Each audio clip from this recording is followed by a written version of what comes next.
So before I start, I'd like to thank the University of Cambridge.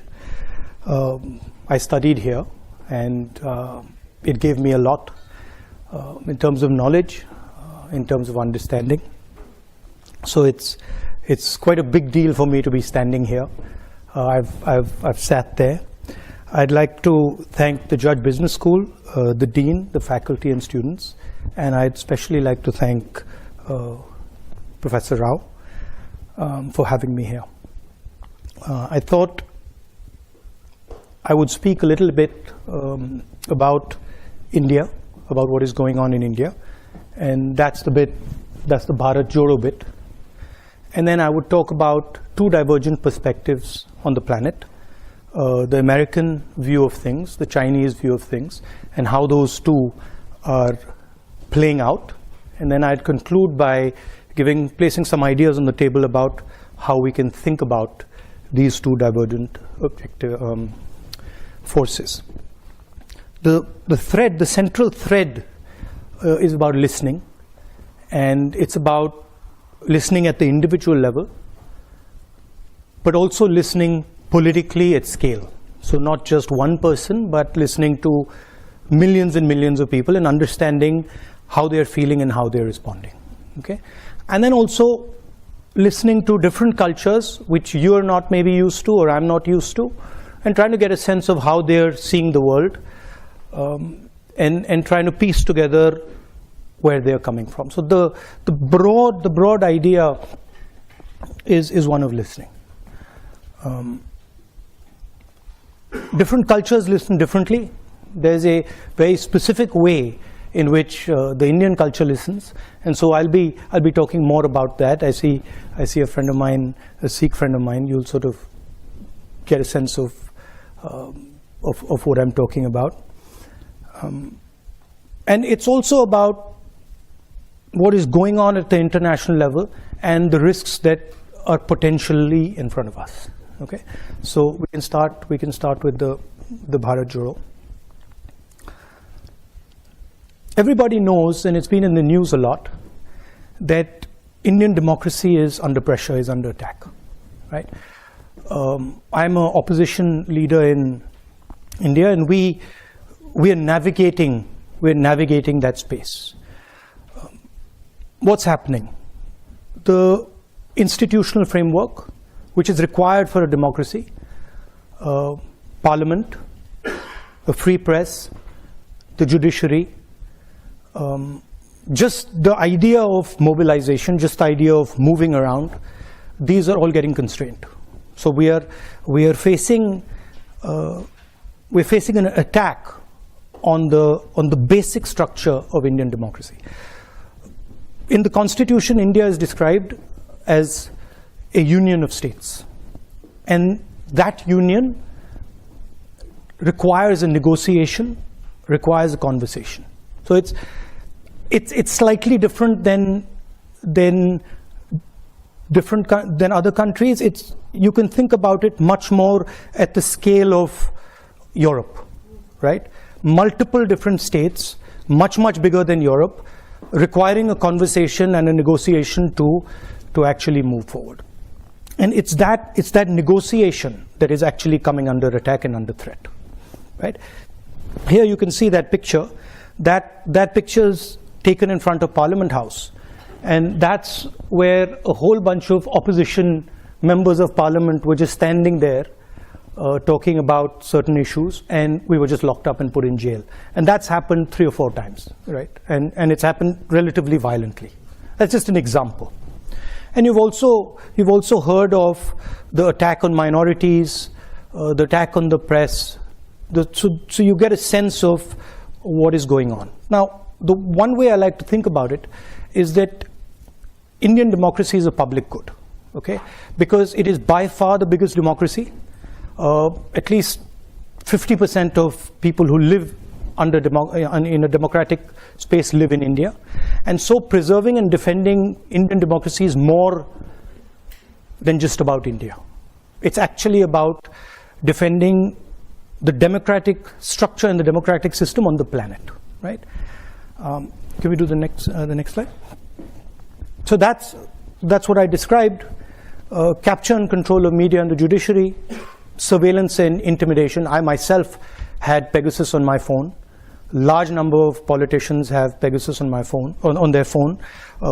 I've been called by intelligence officers who tell me, listen, please be careful what you're saying on the phone, because we are sort of recording this stuff.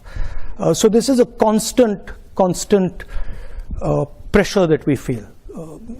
Cases on opposition. I've got number of criminal libel cases for things that, you know, should under no circumstances be criminal libel cases, but that's the story, right? And that's what we are trying to defend. What we found as the opposition was that it's very difficult to communicate with people when you have this type of an assault on the media, on the democratic architecture. Can you go to the next slide? And so we decided to go back into Indian history and Indian culture, and we decided to use a very powerful tool that has been used in Indian history called the yatra. And that's Mahatma Gandhi doing a yatra against the British, which actually broke the back of the British Empire. It's called the Dandi Yatra. My Indian friends here will know about it. And it was a yatra that raised the issue of a salt tax. It was about 450 kilometers. The idea of a yatra, it's not just a journey, right? It's a journey, it's a conversation, it's listening to people, but at its heart, it's the idea of annihilating yourself. So at the heart of a yatra is the idea that you attack yourself, and you attack yourself by the distance that you walk, by the pressure you put yourself under, and that's the basic philosophy of a yatra. And the idea is that if you attack yourself and you shut yourself down, you shut your ideas down, then when someone speaks to you, you will be able to listen to him or her more effectively. That's the broad philosophical idea behind it, and it's there in a number of religious systems as well as an idea. The idea of attacking yourself, of annihilating yourself, to understand, to observe, to listen. And it also has to have a sense of perseverance. It can't be that you just do it for 5 days. It's got to hurt you. It's got to be long. And it's got to take time. Can we do the next one? And so that's the yatra that we started. It started from Kanyakumari in the south, and it went all the way to Srinagar. 5 months, well actually 4.5 months of continuous walking, 4,000 kilometers, 14 states, 136 days, 9 languages, multiple religions. Next slide. And so we started on this. We decided, okay, we're going to do this. We got 125 core people, and we said, okay, we start to walk. And we had no idea, frankly, what we were getting ourselves into. Okay, because I'm a runner, so for me, I thought to myself, look, okay, we're walking 30 kilometers a day. I run 10 easily, so 30 can't be that difficult, right? A little bit of arrogance. So I was like, this is not going to be a big deal. And so we started. And immediately we realized what we had got ourselves into, okay? Because this was not actually about the distance at all, right? The distance was almost irrelevant. It was about the energy that was embedded in this thing, right? And the number of people, the scale of the thing, spiraled completely out of control. So it went, in our imagination, it was 120 people walking with, 3,000, 2,000 people coming sometimes. This became 50, 100,000 people. And when you get 50, 100,000 people next to you, it's not easy, because you are just thrown around, right? And the forces are very, very big. to give you an idea, 6 people died, okay, walking this thing. Multiple people broke their legs, arms, and that was the type of energy that was released. What I did early on, I thought to myself, okay, so what is my responsibility in this? What do I have to do? And I came out with the concept, which was that when we're walking and there's this massive group of people and this pressure, I have to ensure that the space in front of me is safe, right?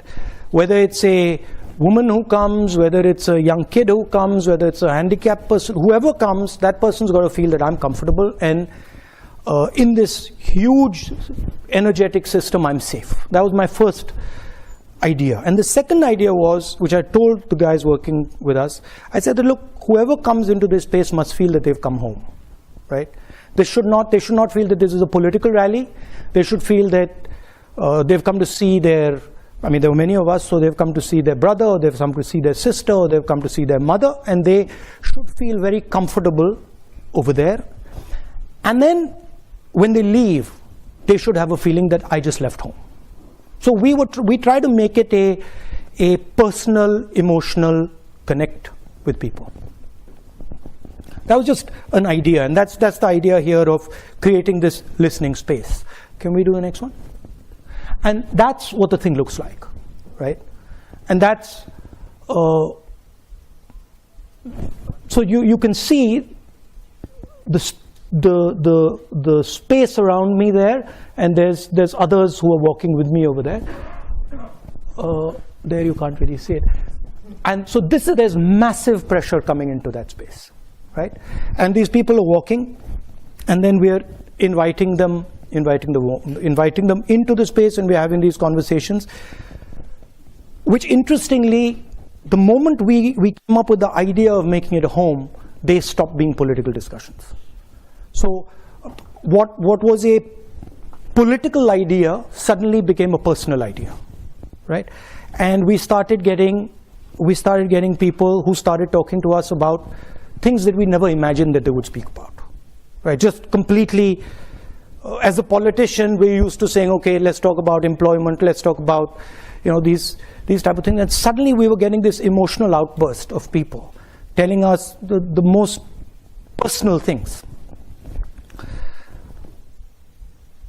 When you meet somebody, especially when you're a politician, the first thing you're trying to do is you're trying to tell them that you understand their situation, right? And even in business, that's the first thing you're trying to say. Look, I know what your problem is. I know how to solve your problem. That's the starting point.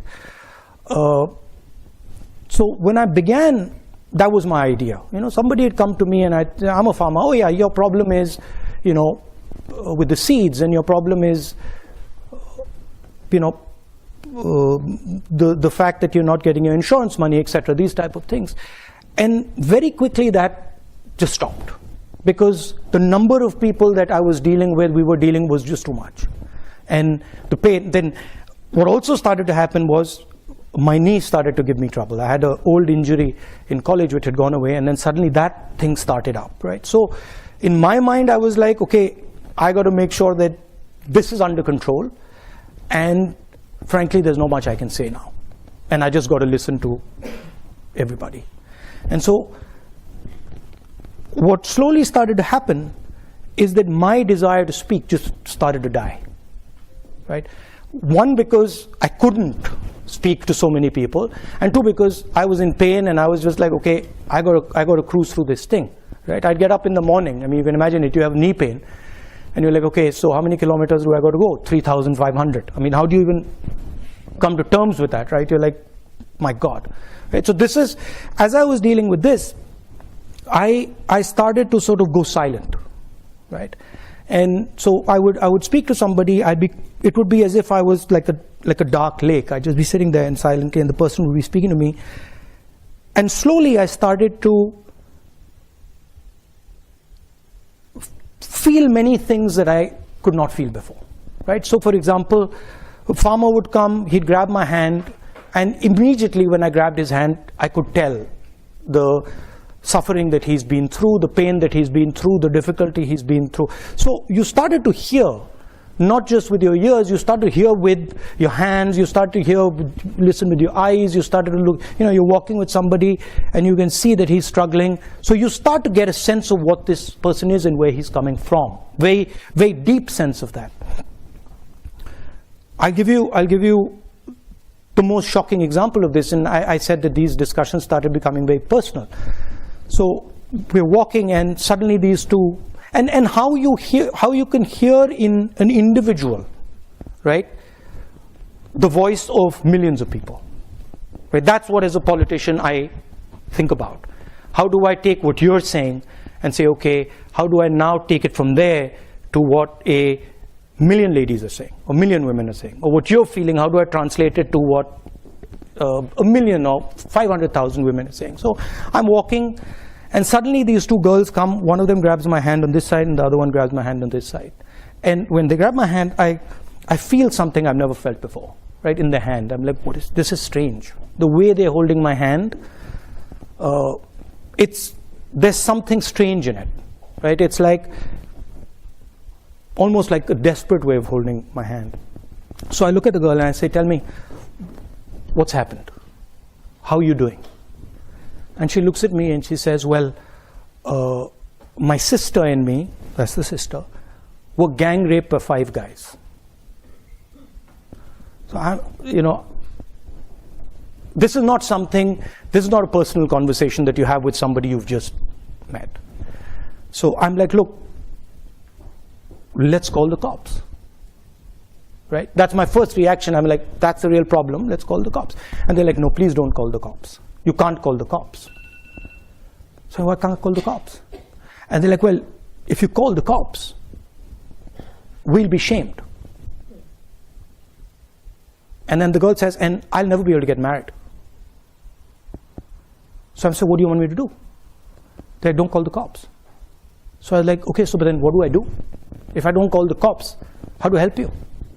They're like, no, we just wanted our brother to know what has happened to us. And I said, yeah, you've told your brother what's happened to you, but now what do I do? And there's nothing you can do. And then they walked away, right? So now you extrapolate that, and you can see thousands of women who have faced something like that, and you can see the pain that is there hidden. You can see the difficulty that they're dealing with. The other thing they said, the other thing I thought when they walked away, I was like, my God. So these girls have dealt with this, and now they're going to deal with it for the rest of their life, and they're never going to tell anybody. Right? And I thought, that's crazy. But that's it. Right? So these are the type of things that started to happen. And they started to change.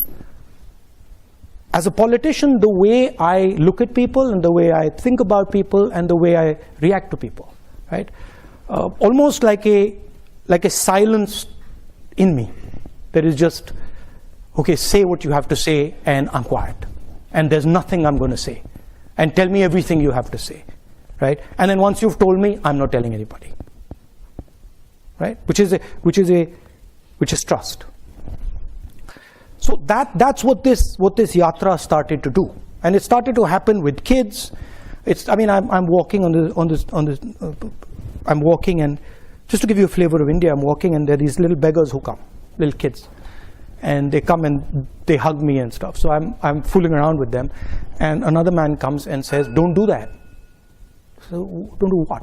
He's like, "Don't touch them." I said, "Why?" He says, "They're dirty." So I said, "No, you and me are dirtier than them." Right?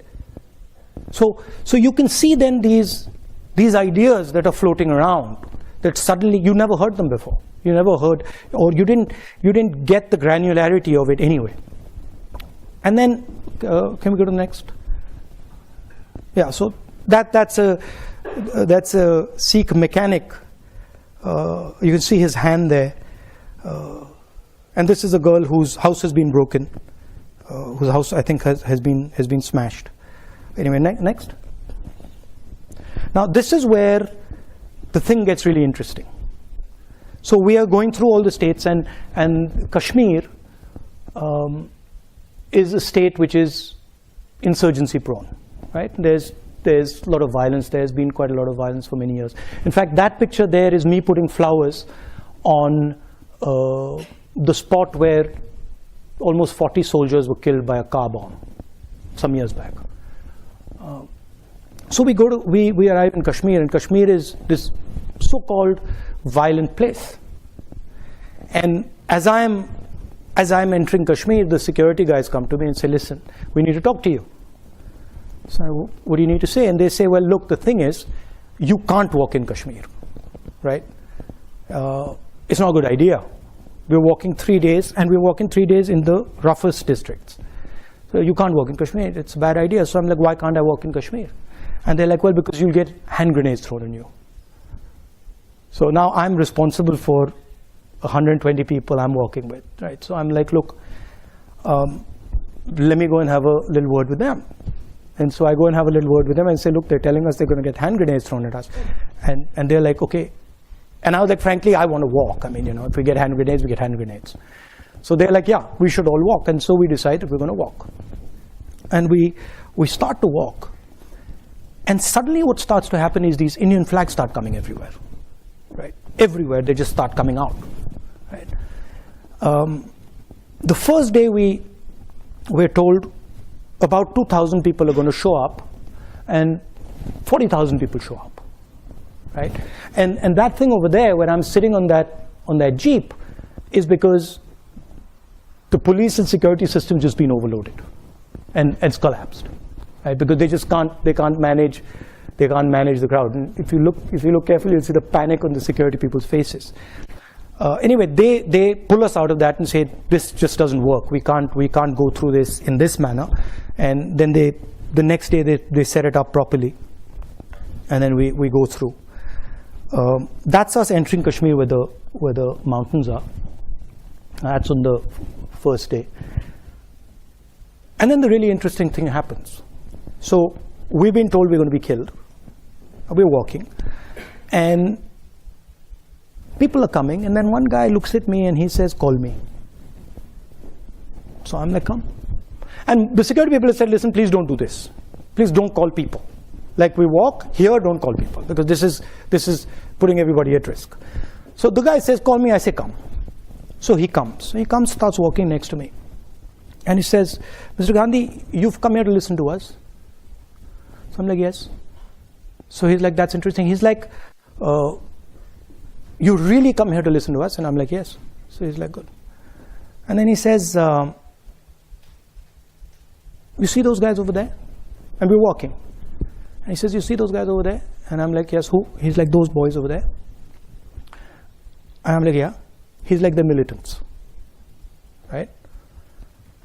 Now, militants should normally kill me. In that environment, militants should kill me. And he says, they're there. And they're looking at you. So I look at them, and they give me this sort of, I'm serious, they give me this sort of look. And I'm like, okay, I'm now in trouble, right? Because this guy's just told me this. They give me this look, and I give them this look back, and then we carry on, nothing happens, right? And why I'm telling you this is because they actually couldn't do anything. They actually didn't have the power to do anything, even if they wanted to. Because I had come into that environment listening.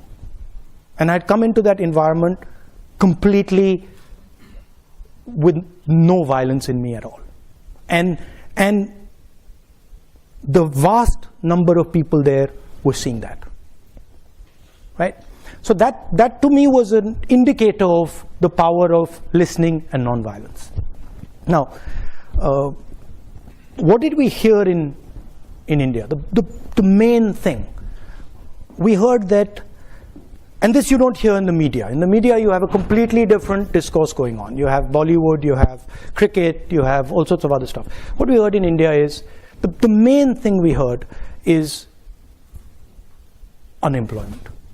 That India is simply not producing the jobs its youngsters need, period, the end. And that's everybody, all the young people, okay? So I want to leave you with that.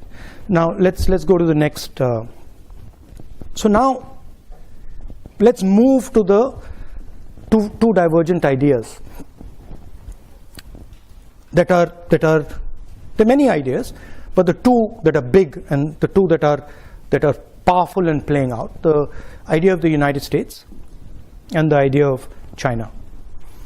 And we know that the United States is the dominant superpower, global superpower, and it's had a record since the 1940s of enabling large amount of prosperity and growth. Okay, and it's done that in a democratic environment. It used to produce, and it used to produce in a democratic framework, and that's quite an important thing in my view. The history of the United States, everybody knows. People went from Europe, people went from England because they were persecuted. So the idea of individual freedom is very, very deep in America. And the Americans, at least with their citizens, will protect that idea very firmly and very strongly. Right?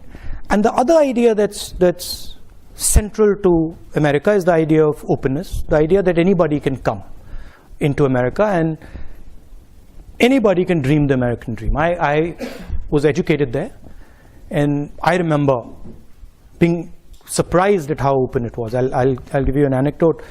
My father had just died, and I had been killed, and I was in America in college, and I was a bit upset. So my guardian told me to come from Boston to Atlanta, and I remember 3 or 4 in the morning. I got up, took the cab to Logan Airport, and there was a Haitian taxi driver, and I started talking to him, and he said, you know, America's given me my life. America has given me everything I have. I had nothing in Haiti, and I came here, and they love me, and they treat me with respect, and I'm part of the American dream. And then I walked out to on the curb, and as I was walking out, I pulled my suitcase out, and there was a guy standing there, and he had these suitcases in front of him. So he said, which airline are you flying? And I was a bit suspicious. I was like, why is this stranger asking me which airline am I flying? And anyway, I hesitated, and I told him, and he said, oh, you can do curbside check-in. And I'm like, what's that? And he's like, well, you can just leave your bags here. Now for me, this was just like a mind-blowing idea, right? Like, I leave my bags here? Okay. So I was like, no. He's like, no, you can leave your bags here. So I was like, okay, so who are you? And so he pulls out his airline ID. And I'm like, okay, that's interesting. And I leave the bags. And then I walk off, I remember asking myself, when are these guys going to check my ID? Right? I had a passport and my college ID, and when are they going to check my ID? And they didn't check my ID. They didn't check my ID right into the plane. This was pre 9/11, so maybe a lot of you guys don't remember this, but haven't felt this. But I was like, what's going on, right? And why are these guys not checking this ID in my own country? They check my ID, right? They'll ask me for the passport immediately, and here they're not. What is going on? And I remember sitting on the plane saying, my God, this is an amazing place. I've come here a few months ago, and they've let me through the airport. They've not checked me, and they trust me. They believe in me, right? And to me, those two ideas are the core of the idea of America. They will make you feel comfortable, and they will protect you. Okay, in America. In America, not outside America often. Okay, outside America, they can do bad things to you sometimes, but in America, they will protect you. Okay? And to me, that's the central idea of the United States. And it's a very powerful idea, and it's been successful. And it's basically built a superpower. It's built an engine that has allowed people to come in, huge amount of innovation, huge amount of technological advancement, many positive spillovers. But now there's a problem. And in my view, there's two problems. One problem is that post 9/11, that that idea that anybody could just walk into America has been challenged, questioned. It's been questioned directly by bin Laden, by putting planes into the World Trade Center, by generating huge amount of anger and fear, and that has had a result. The Americans are absolutely correctly, they're concerned about people who come in, about what they might do, and you can see that with the whole Homeland Security, the X-ray machines at the airport, all that going on. That's basically the idea that you can't just come into America like you used to. Okay, so that's one big change that's taken place. And the second really big change that's taken place is that what used to be the strength of the United States, the idea of production in America, the idea of manufacturing in America, has simply left. It's just gone away from America, it's gone somewhere else. Where's it gone? Can you bring the next slide? Where's it gone? It's gone here, right? And it's gone to the aspiring global superpower, which today dominates production. Okay? Now, I've read quite a lot about the Chinese. I've studied them. I've spoken to senior leaders. I've spoken to people who think about China. I'm not an expert, but I have a decent understanding. Okay? So bear that in mind. Now, the way the Americans value individual liberty, the Chinese value harmony. They are not, individual liberty is not central to their idea. Okay, their idea is much more about the society being in harmony, because they've had massive tremors, right? They've had huge amounts of pain, they've had revolution, they've had civil war, they've had the Cultural Revolution. So what they don't want is that things go out of control, that things spiral out of control and disorder comes, which is legitimate. For them, it's as legitimate as individual liberty is for the United States, right? For them. One conversation that I had really struck me about China, and it's shaped how I think about it. Okay, and the conversation was with a senior gentleman of the Communist Party, and I asked him, I said, tell me, what is China? Right? I said, is China a country? He says, yes. And I said, okay, is China a nation? And he said, yes. I said, no, but give me a Chinese explanation of what you are. And so he says, look, Mr. Gandhi, I'll explain it to you. He says the Yellow River comes down from the Himalayas. It flows down. And it has unlimited power. It has unlimited energy in it. He says, if Chinese civilization orders itself and organizes itself effectively, which it does on the coast, mostly, it can harness the power of the Yellow River. And when it harnesses the power of the Yellow River effectively, China rises. He says sometimes what happens is the Yellow River comes with all its energy, and China cannot organize itself to harness its energy. And then there is disorder in China. And the energy havoc in, and then flows into the sea and is wasted. And I thought this was a completely different way of thinking about a country than anything I had heard from any Western politician. I had never heard anything of this type, right? If you ask American politicians what is America, it's land of the free, right? They don't start talking to you about the Mississippi River and that's. I never heard it. Maybe they do. Okay, but so China looks at energy. China looks at flow. China looks at processes, right? And China tries to shape them. Now, if you use that metaphor, you can see some of their actions flowing out of this, right? You can understand now what the Belt and Road looks like and why it does what it does.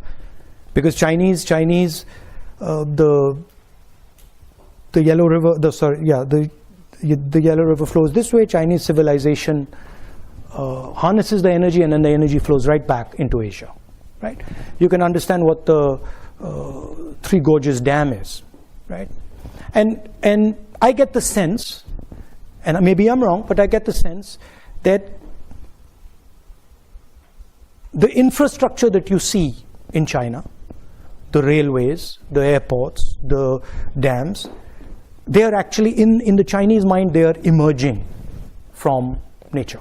They're emerging from the power of the river, and they're, in a sense, China sees itself as a force of nature, right? And is embedded in nature. Whereas the West, America, does not see itself as embedded in nature. It sees itself as placed on top of nature. Okay?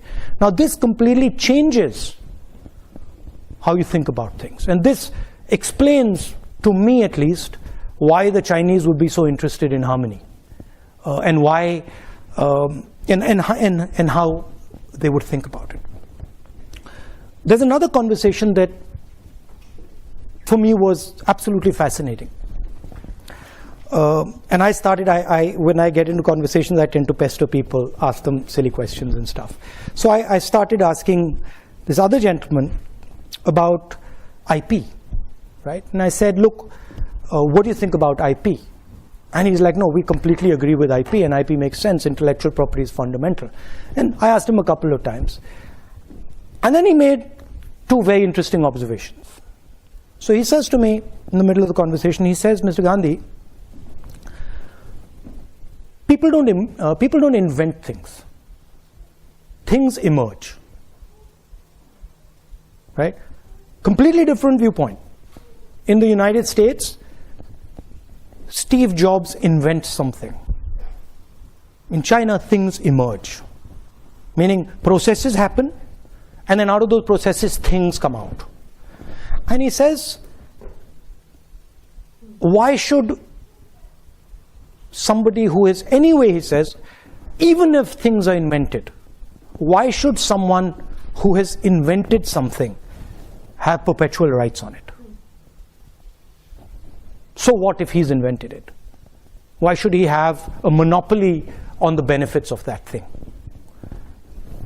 To me, this was quite a profound statement. And I said to him, look, the logic is that you give him the right to give him an incentive so that he invents again, right? I said, how do you think about incentives? He says, oh, very simple. The person who runs fastest wins, right? We don't really care if he invented it. If he can run fast enough and other people can't catch up with him, that's good enough incentive for him, right? So here you see two completely different ideas. One, that they're a force of nature, and two, powerful ideas, as powerful as American ideas for them, right? And two, that people are not actually inventing things, processes, energy, things are emerging from processes and energy. Okay? And this makes their worldview completely different. One last thing. The organizing principle of the United States, and something that you are very, very intimately associated with, is the corporation. Your lives will all be about corporation, or most of them will be about corporations and sales and marketing and elements of a corporation. And that's how America organizes itself. And I think embedded in this is the central innovation of the Chinese. Pre-collapse of the Soviet Union, there were two organizational systems on the planet, broadly. There was the American system, Western system with the corporation, and there was the Soviet system, and in those days the Chinese system with the state. State did what the corporation does. And Post the collapse of the Soviet Union, can we go ahead? Is that no, I think they removed that quote. Post the collapse of the Soviet Union, the Chinese did something very innovative. And if you've heard the quote, you might have heard a quote by Deng Xiaoping saying that it doesn't matter the color of the cat as long as it can catch the mouse. Have you heard that quote? Yeah. So I think what he was saying in that quote was that actually we will organize ourselves using the cooperation, just like the West, right? But we will do one further thing.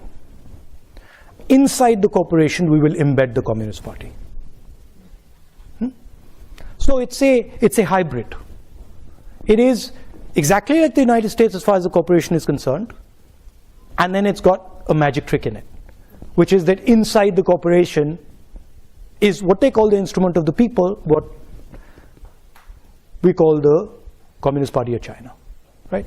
And this does something fundamental. What it does is it allows the Communist Party of China to have a full monopoly on information in the country, which the government of the United States doesn't have, or the government of India doesn't have, or the government of most other countries doesn't have, because there's a separation between the state and the corporation. And this gives them a huge advantage in artificial intelligence. It gives them a huge advantage in all sorts of, in cyber warfare, etc., etc. I'm just placing that on the table. So those are the two broad ideas. One is the maritime idea. The other is projecting right through Asia, the Belt and Road. And the contest is basically, is the planet going to be terrestrial? Is it going to remain maritime? What's going to be the balance? And China sees itself as dominating the terrestrial space and contesting the maritime space. That's how it's playing out. Now, to the conclusion. So a couple of things are very clear. The first thing is that there's a huge communication gap between what people are saying and what the media and vested interests are saying. It's just completely divergent, right? And that's a huge problem, because at least in our country, and I'm sure in the West, there's a disconnect between what people are actually feeling and what the media is saying they're feeling. Okay, that's a problem. Second thing, everybody knows that huge amount of inequality is being created, at least in the Western world and in India. A huge, massive concentration of wealth, massive concentration of income, in India, unemployment. So the worst thing that can happen is these two ideas collide with each other, right? Because then everybody's in trouble. And that's something that is not in anybody's interest, right? These ideas have their place. They're not going away anytime soon. But if they collide, it's a huge catastrophe. Can we have the next slide? So there are two things that to me are quite obvious. Number one, that with the technological advances that are taking place, with the communication system, the fact that the world is getting hyper-connected, the planet is basically becoming like an organism, like a connected organism with a nervous system, right? And that means things will move very, very fast. I mean, I don't want to use a bad analogy, but cyanide kills you in seconds because it uses your nervous system, right? And it kills you with almost no energy. It requires very little energy to completely wipe you out. So that's the space we're heading, where things will move very, very quickly and they will infect everything very fast, right? So the first thing we have to think about is the need for a global immune system that listens very fast to escalation that is uncontrolled. And Ukraine would be an example, right? We're sitting here, Ukraine just keeps escalating. Nobody actually knows where it's going to end. So those, in a hyper-connected world, that's a very dangerous thing. And you need institutions and you need thinking that says, okay, these are the type of things that we tamp down immediately. So that's one idea. And the second idea, which I think is fundamental and goes back to the point I raised about India being a public good and being the biggest democracy in the world, we simply cannot afford a planet that doesn't produce under democratic conditions. Okay? Because if democracies do not start producing again, right, they will not survive. Because the tensions that will arise inside the democracy, the inequality that will arise, the anger that will arise will just collapse the democracy. So what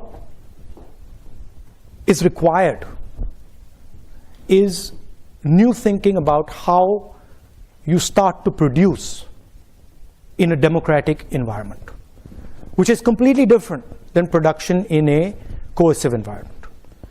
In a coercive environment, what you're basically doing is a factory, a production unit has a huge amount of socio-political energy inside it. And what you're doing is you're forcing it closed inside the structure. You can't do that in a democracy. So that conversation between labor and capital has to happen, has to be a negotiation, right? And I think that's where a lot of the thinking has to happen. How do we start to produce again in a democratic environment, and how do we manage the negotiation between the structures in the factory so that they can happen in a democratic structure? Otherwise, in my view, democracies are in trouble, in big trouble, right? And that the good news there is, of course, technology will help you, decentralization will help you, decentralization of power will help you. So I think things can be done now that couldn't have been done 10, 20, 30 years ago in terms of technology, in terms of decentralized manufacturing, in terms of the structures that you need for that negotiation. But I think that's where a lot of the conversation has to happen. And finally, for me as a politician, the idea of listening, observing, and doing it persistently, quietly is very powerful. And I think these ideas, divergent ideas, they need to also spend some time listening to each other. One mustn't say that, oh, this is wrong and that is right. Everybody has his own way of doing things. But I think one must give space to the other and say, okay, what is that other person doing? And that requires a little bit of the idea that I mentioned at the beginning, this idea of annihilating the self, right? I'm going to keep quiet. I'm going to curb my desires. I'm going to curb my imagination, and I'm going to listen to the person in front of me with compassion, with affection, and see what he's trying to say, and listen deeply to what he's trying to say. I think that would be very, very good for the planet. Thank you.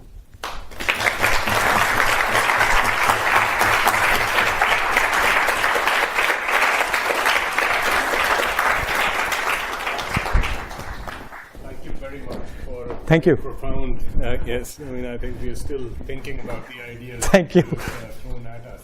Do we have any time for questions? Did I overshoot? Yes. Okay. All right. Thank you. Questions? No, we got some questions from the audience already. All right. Excellent. First question is, what are your thoughts on the rising power of the right wing in India? Its control of key institutions like the media and the judiciary. So when you look at these things seriously, you have to go past. You have to go past the idea of the right wing, and you have to go into what are the forces behind that structure, right?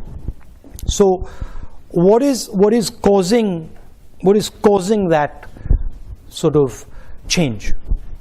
Number one, massive concentration of wealth in few people's hands. Number two, complete control of the media as a result of the concentration of wealth. And number three, the lack of production in India, right? So if you have people working in factories, right, they can organize themselves politically. And if you can organize yourself politically, you can get a counterforce to right-wing mobilization. The problem is the bulk of India's people are unorganized labor. So it's very difficult for them to organize. They want to organize, they understand the need to organize, but because they're completely separate, They can't, right? So that's really how to think about it.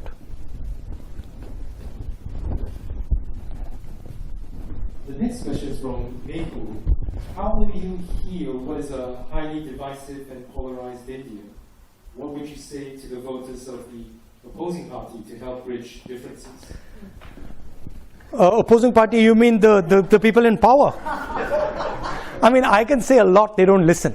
I can keep saying it, they don't listen. So, I think, can you show me that picture of the large crowd there? Not that one. That's a different type of crowd. That's a different type of crowd.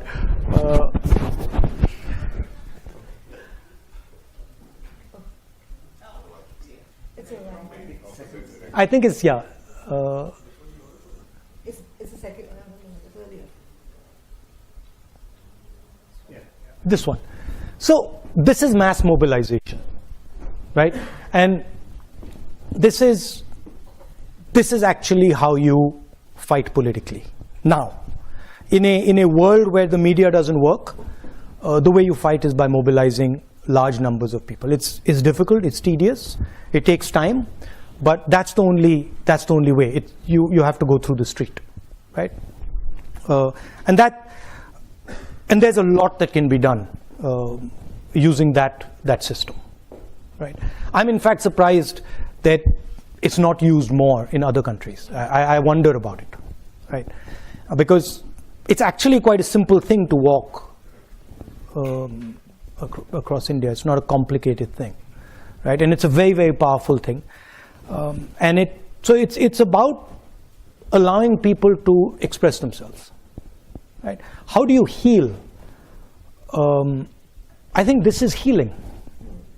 I think this really heals, because when somebody comes out and says, look, I had the opportunity to say what's in my heart. By the way, I had BJP guys coming here. I had BJP people coming up to me and saying what you're doing is good. What you're doing is good for the country, right? Large numbers of them, right? Because even they understand, at least the sensible one understand the risks that they're sort of pushing.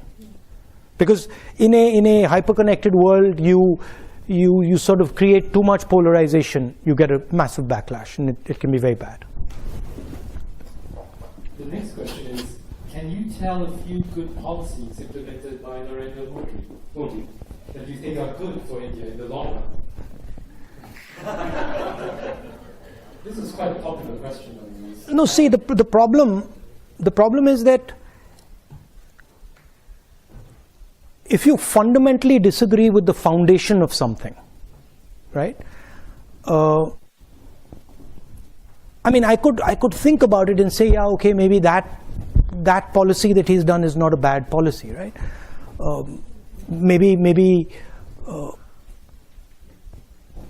giving ladies gas cylinders or giving people bank accounts is not a bad thing, it's a good thing. But that sort of misses the point, right? Because in my view, Narendra Modi is destroying the architecture of India.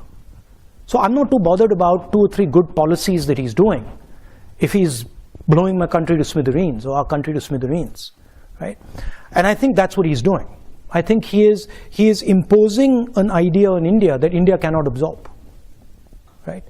India, as I said, is a union of states. It's a negotiation.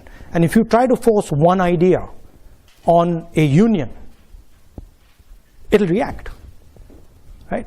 I mean, I've got a Sikh gentleman sitting here, right? He's from the Sikh religion. You come from India? He comes from India, right?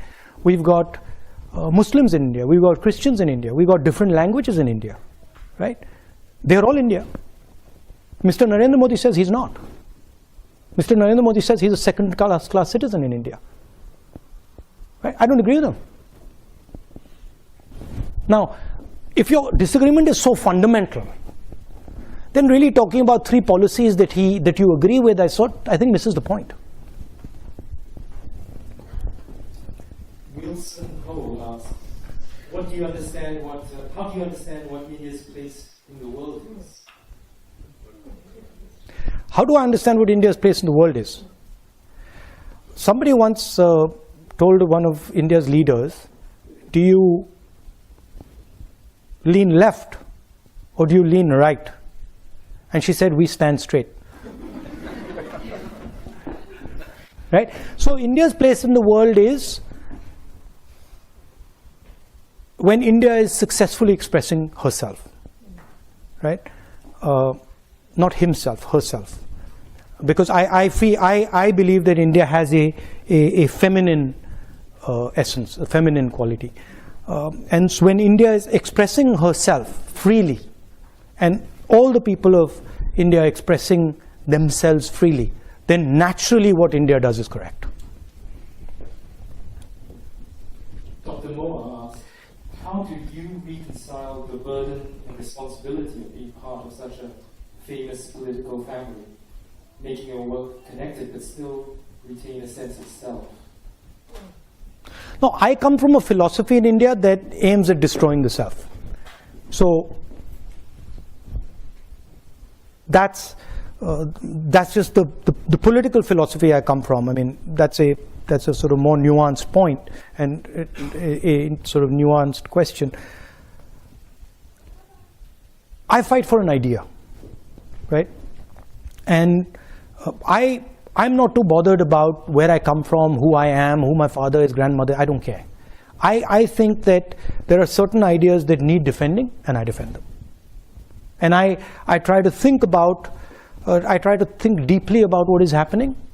I try to be compassionate. I try to understand other people's perspectives, but then I defend the ideas I believe in.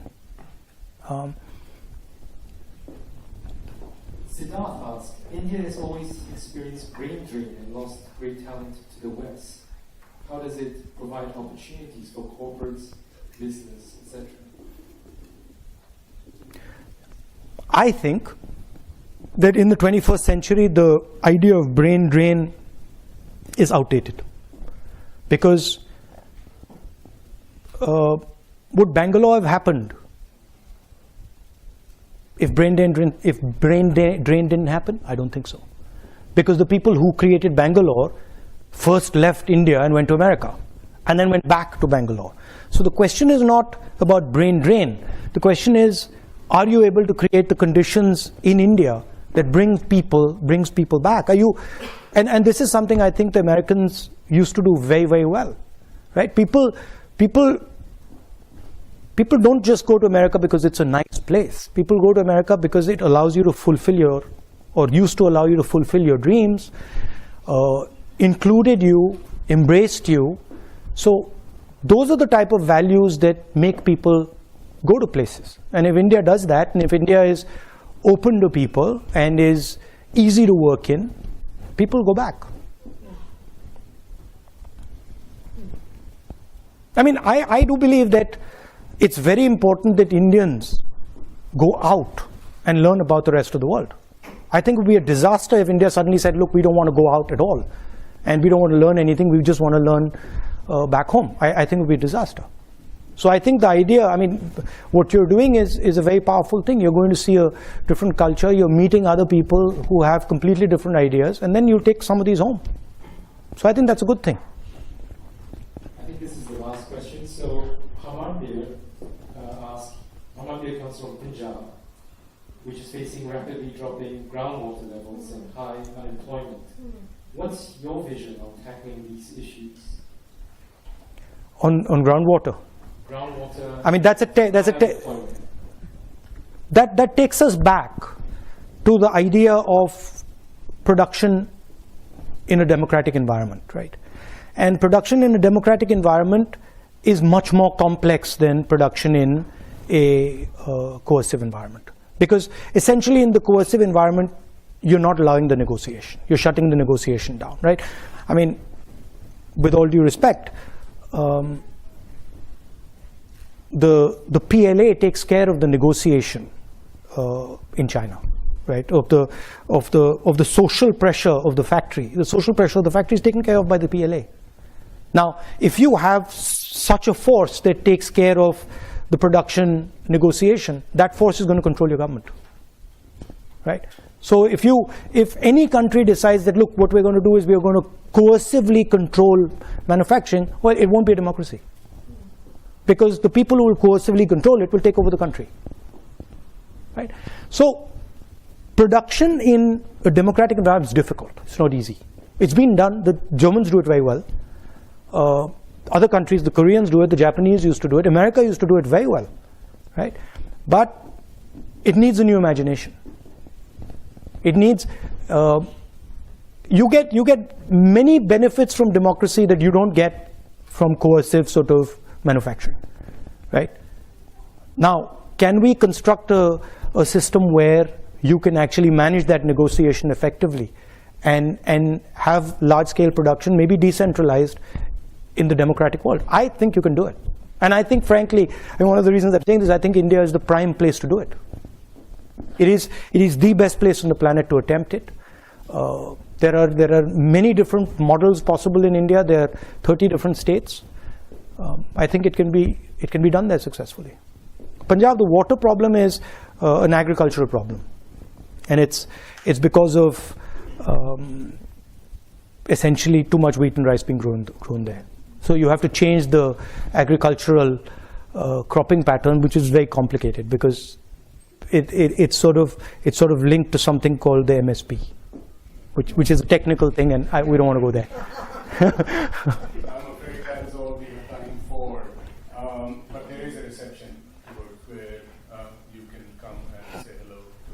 But thank you very much. Thank you. It was an absolute dream to listen to you. Thank you. Very much.